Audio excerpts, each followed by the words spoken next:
Howdy everybody, Steve here, KM9G. Icom has a new firmware version 1.32 for the Icom-705. Let's take a look at it and see if there's anything that you need to know about upgrading this. If you head over to icomjapan.com, click on the support link and then click on the search box and type in IC-705, you will get a list of all of the things IC-705 related. There's a couple of new pieces of software that came out here very recently.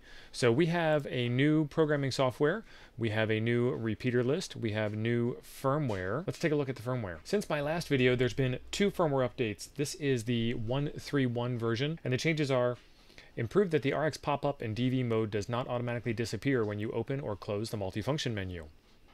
Seems like a pretty lightweight update. And then in version 1.3.2, the changes are: added the DV repeater monitor function. You can connect to a D+ compatible repeater. When monitoring the destination repeater, selected in 2 is necessary to read the connection IP address list file.